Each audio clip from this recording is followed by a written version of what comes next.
ဇီဝကရဲ့ချစ်မိတ်ဆွေတို့အားလုံးမင်္ဂလာပါရှင်။ယနေ့နိုဝင်ဘာ20ရက်နေ့မှာကြာရောက်တဲ့ကမ္ဘာကလေးများနေ့မှာတသားမီမီတို့အတွက်မရှိမဖြစ်ဆောင်ထားတဲ့ဆေး14မျိုးကိုဇီဝကမှချစ်ချင်းများစွာဖြင့်မျှဝေချင်ပါတယ်ရှင်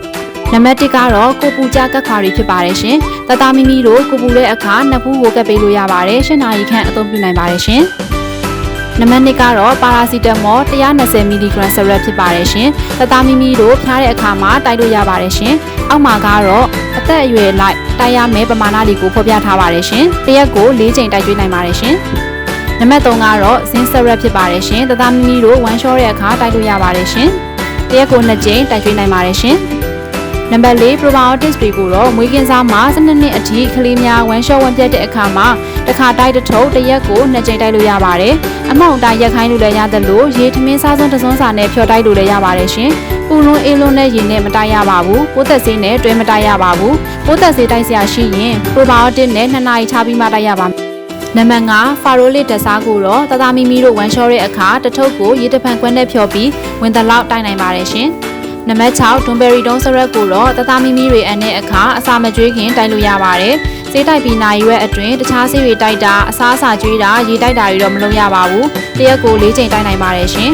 ။နံပါတ်9 Green Matcha Nana Kit AHO လိုမျိုးလေဆေးတွေကတော့အစာမကြေခြင်းလေးထားခြင်းဝမ်းလျှောခြင်းဝမ်းချုပ်ခြင်းတွေမဖြစ်အောင်တိုက်လို့ရပါတယ်ရှင်။တစ်ရက်ကို3ချိန်တိုက်နိုင်ပါတယ်ရှင်။နံပါတ်10 Citrizin စရက်ကိုတော့ကလေးတွေနှာစီးတဲ့အခါမှာတစ်ရက်ကို1ချိန်တိုက်လို့ရပါတယ်ရှင်။နံပါတ်9တသားမီမီတို့အကောင်ကိုက်ခံရတဲ့အခါမိပေါက်တဲ့အခါတွေမှာတော့ကလမင်းလိုရှင်းကိုလိမ်လို့ရပါတယ်ရှင်။နံပါတ်10အသက်2နှစ်ကျော်ကလေးတွေမှာနှာပိတ်တယ်ဆိုရင် Afrin Chai Nasal Drop ကိုတစ်ခါထည့်ရင်20တစ်ရက်2ချိန်ထည့်လို့ရပါတယ်ရှင်။နံပါတ်17အနာဂတ်ပလာစတာလေးတွေလည်းဆောင်ထားတင်ပါတယ်ရှင်။နံပါတ်12အပူချိန်တိုင်းကရိယာသာမိုမီတာကိုလည်းဆောင်ထားတင်ပါတယ်ရှင်။နံပါတ်13ချင်းပြေးကက်ခွာလေးတွေလည်းဆောင်ထားတင်ပါတယ်ရှင်။နောက်ဆုံးအရေးအကြီးဆုံးအနေနဲ့ကတော့မာတီဗိုက်တာမင်အားဆေးတွေပဲဖြစ်ပါတယ်ရှင်။တသားမီမီတွေဟာတခြားသူတွေထက်ကိုယ်ခံအားကောင်းမှုလည်းလိုအပ်ပါတယ်။ကြီးထွားဖွံ့ဖြိုးဖို့အစာအာဟာရတက်စုံလင်စွာရရှိဖို့အတွက်ဆိုရင် Little Critter ထုတ်တဲ့ Gummy Vice လို့ Smarty Kids လိုမျိုးဗီတာမင်နဲ့သတ္တုထက်စုံလင်စွာပါဝင်တဲ့အားဆေးတွေကတော့တသားမီမီတို့အတွက်မရှိမဖြစ်လိုအပ်တဲ့ဆေးတွေဖြစ်ပါတယ်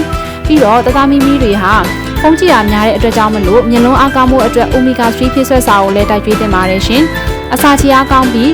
ဝမ်းမှန်စေဖို့အတွက်ဆိုရင်လည်း Fiber Supplement လေးတွေတိုက်ကျွေးနိုင်ပါတယ်ရှင်။ယနေ့ကြာရောက်တဲ့ကမ္ဘာကလေးများနေ့မှာစားလို့ချစ်ရတဲ့တသားမီမီတွေအားလုံးကျန်းမာပျော်ရွှင်စွာကြီးထွားလာပါစေလို့ဇီဝကမိသားစုမှဆုတောင်းမေတ္တာပို့သလိုက်ပါတယ်ရှင်။ Bye bye